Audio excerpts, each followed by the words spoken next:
आपको कथा में कहा था कि श्रावण के महीने में मेरे देव अधिदेव महादेव की दुगनी भक्ति, मतलब एक लोटा जल नहीं, कितना 2 लोटा जल शिव को समर्पित कर। जा रहे हैं सब 2 लोटा जल बाबा को समर्पित कर। मेरे भोले तेरा सहारा है, मेरी नैया का तू किनारा है। श्रावण शिव महापुराण की कथा में गंगा और पार्वती की मूल तत्वता, जैसे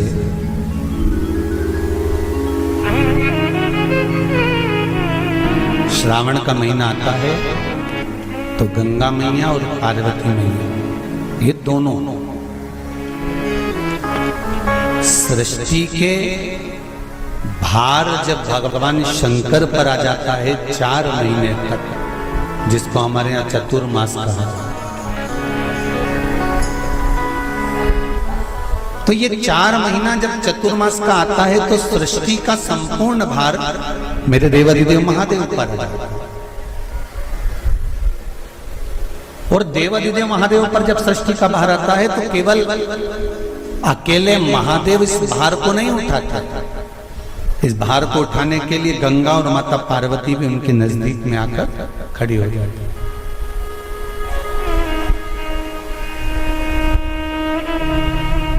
देखिए बड़ा सुंदर संवाद, ध्यान रखिएगा जरा श्रावण शिव महापुराण की कथा का।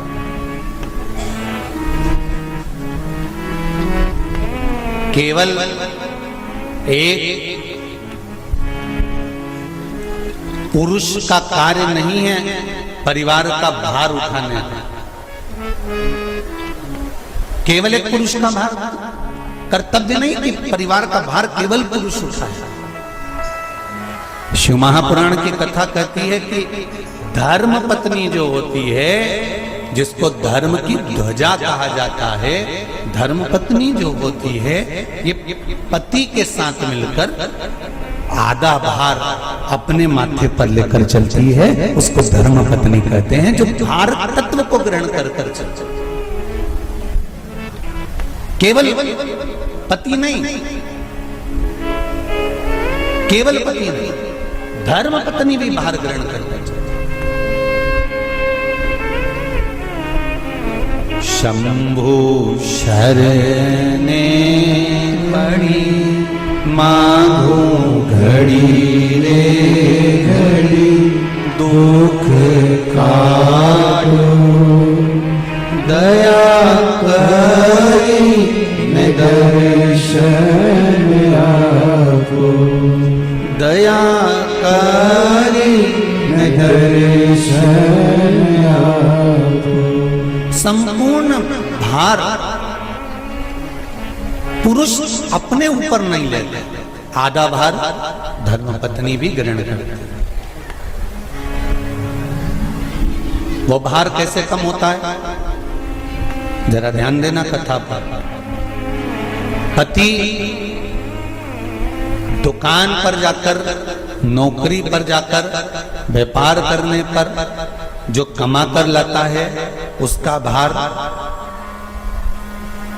जो कमा कर लाया उसके माध्यम से धन से घर का थोड़ा भार कम हो जाता है। ये तो हुई कमाई से। अब शिव महापुराण की कथा कहती है कि पत्नी आधे भार को कैसे कम कर देते हैं, तो कहा धर्म पत्नी आधे भार को ऐसे कम कर देती है कि वो घर में रहकर बच्चों का देख रेख कर कर, आए हुए अतिथिगण का सम्मान कर कर, भजन कर कर, कीर्तन कर कर, पुण्य कर कर, सत्कर्म कर कर, मंत्र जाप कर कर, नाम जाप कर कर, जो भगवत स्मरण में डूब कर जितना पुण्य अर्जित करती है धर्मपत्नी, उसमें से आधे से आधा पुण्य अपने पति के खाते में देती चली जाती है, उस भार को उठाने के लिए।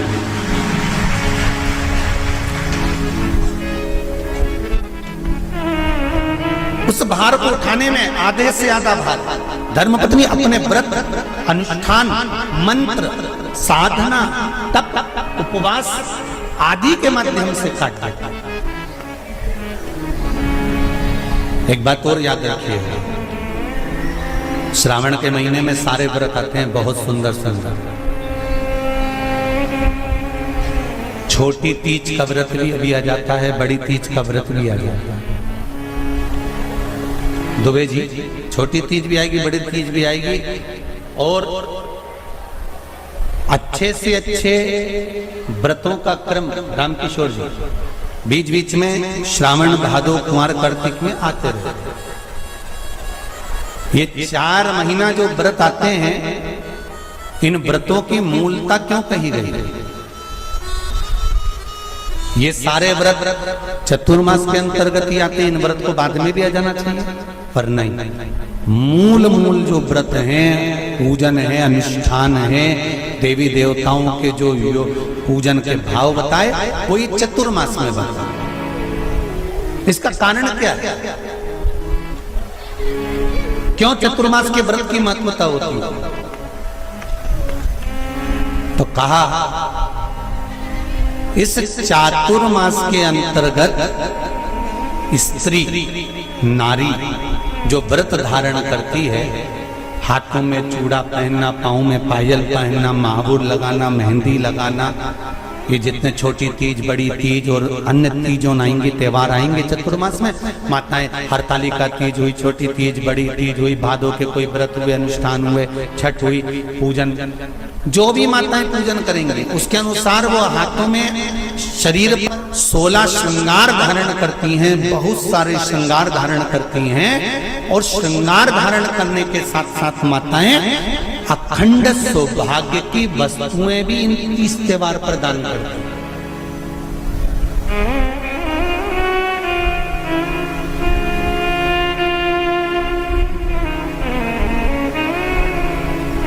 जो अखंड सौभाग्य की सूचक,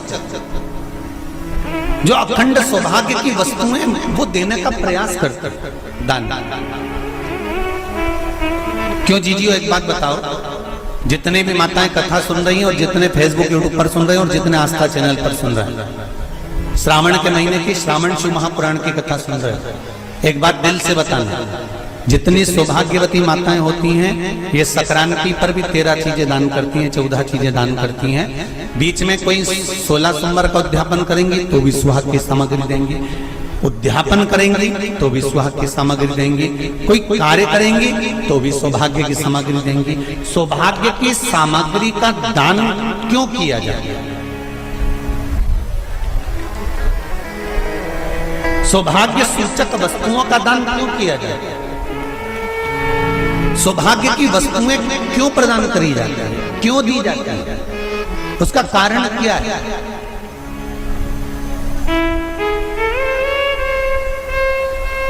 क्यों देते? महाराज, भारत की भूमि की सौभाग्यवती माताओं का एक मन की अभिलाषा रहती है, भारत की भूमि की माताओं की एक अभिलाषा रहती है कि जब उसके प्राण छूटे तो अखंड सौभाग्य धारण करके पति के कंधे पर और पुत्र के कंधे पर शमशान पर।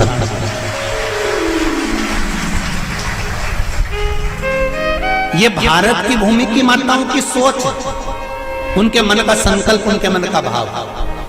और विदेश की माताओं का क्या संकल्प होता है? महाराज, भारत का एक संत विदेश गया और भारत के संत जब विदेश गए तो वहां पर एक मां, एक स्त्री पति की कब्र के पास में बैठकर पंखा कर रही थी। भारत के संत को बड़ा दुख हुआ, देखो हमारे यहाँ की माताएं तो पति के साथ सती हो जाती हैं, हमारे भारत की भूमि की माताएं तो पति के साथ सती हो जाती हैं, पर ये तो विदेश की माताएं तो भारत की माता से भी बढ़कर है कि पति मर गया, कब्र के अंदर है, तो भी पंखा कर रही हैं। ये तो इनसे भी बड़ी है, भारत की माता से भी बड़ी, ये विदेश की माता। तो भारत के संत से रहा नहीं गया और भारत के संत ने जाकर पूछ लिया विदेश की माता से, माँ जी एक बात बताओ, हमारे यहाँ पति के साथ पत्नी सती हो जाती है, वो प्रथम गिनती में आती है, पर तुम तो उससे भी बड़ी हो कि पति मर गया उसके बाद भी उसकी कब्र को पंखा कर रही हो। इतने में विदेश की माता ने कहा, मैं पति को पंखा नहीं कर रही, हमारे यहाँ नियम है जब तक पति की कब्र नहीं सूख जाए हम दूसरी शादी नहीं कर सकते, इसलिए पंखे से सुखा रहे।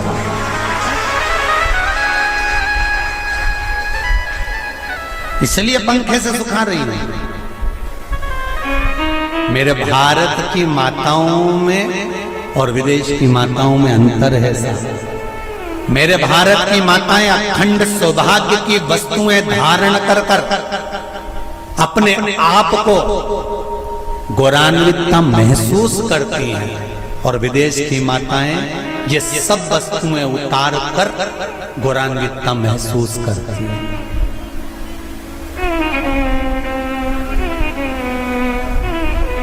क्यों देते हैं चूड़ी का दान, क्यों देते हैं बिंदी का दान, क्यों देते हैं अखंड सौभाग्य का दान? किस महाराज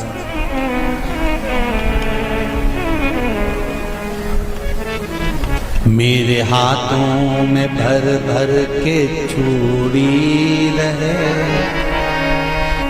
मेरे हाथों में भर भर के चूड़ी और मैया कोई कामना, मेरे मस्तक पे चमकती चूनर रहे, मेरे मस्तक पे चमकती चूनर रहे और मैया कोई कामना, मेरी मांगों में भर भर के सिंदूर रहे, मेरी मांगों में भर भर के सिंदूर रहे और मैया कोई कामना नहीं, मेरे पाँव में बिछुड़ी का जोड़ा रहे, एक बिछुड़ी नहीं, कितनी? 2, 3, 4, 5, एक एक पाँव में जोड़े से बिछुड़ी होना चाहिए, केवल एक नहीं, सिंगल नहीं। वो तो आजकल का फैशन हो गया महाराज, जो केवल एक बिछुड़ी धारण कर लो उसी में फैशन दिखे। श्रावण की शिव महापुराण की कथा कहती है जब बेटी को विदा करा जाता है और पहली बार बेटी के पांव में जब बिछुड़ी डाली जाती है तो वो बिछुड़ी भी अलग अलग नहीं होती, उस बिछुड़ी के जोड़ को चेन से एक दूसरे से बंधा हुआ होता। बोला सही है कि गलत? जितने आस्था चैनल पर कथा सुन रहे हैं, जितने फेसबुक पर सुन रहे हैं, यूट्यूब पर सुन रहे हैं, सुन लेना कि मेरे भारत की माताओं का जब पाणी ग्रहण संस्कार किसी बेटी का होता है, उसके पांव में जब पहली बार बिछुड़ा पिनाया जाता है, बिछुड़ी पिनाई जाती है, तो वो बिछुड़ी भी एक दूसरे से बंधी हुई होती है, चेन से बंधी हुई होती है। उसको अलग अलग वाली बिछुड़ी शादी के मंडप में नहीं पिनाई जाती। क्यों? जैसे ये बिछुड़ी एक दूसरे से पांव में बंधी हुई है, तुम्हारी जिंदगी अंतिम श्वास तक ऐसी ही बंधी की बंधी रहे, यही बनना चाहिए। वो तो अब माताओं ने थोड़ा सा फैशन चेंज कर दिया, अब पांव में ज्यादा बिछुड़ी नहीं पहनती, गड़ती है, चुभती है, एक बिछुड़ी धारण है। महाराज पर नहीं, बिछुड़ी भी दो हो, जोड़े से। हमारी माताएं, भारत की भूमि की जो माताएं हैं, ये चूड़ी भी हाथ में पहनती है तो जोड़े से पहनती है। बोलो जैसा सही है कि गलत है?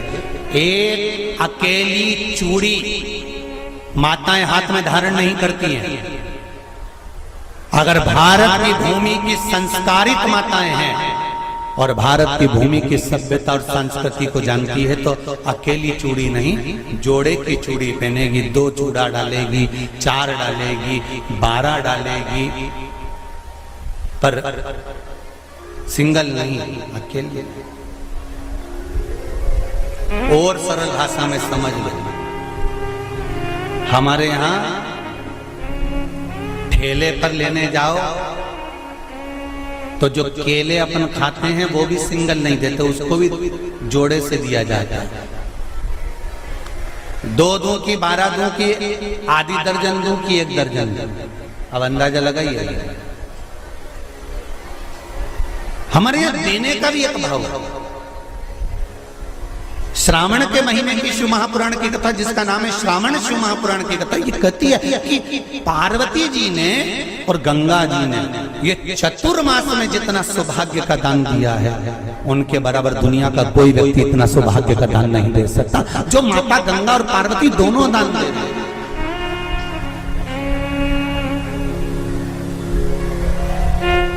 प्रतिदिन दे रहे हैं।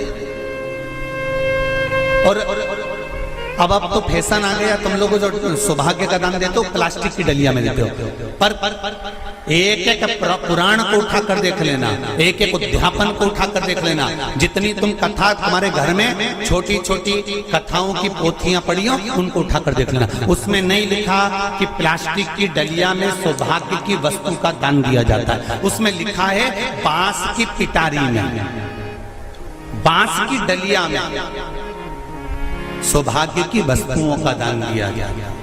क्यों? क्योंकि बांस वंश की वृद्धि करता है, बांस सौभाग्य की वृद्धि करता है, और बांस अखंड सौभाग्य, जैसे बांस का पौधा बढ़ते चले जाता है, बढ़ते चले जाता है, उसी तरह बांस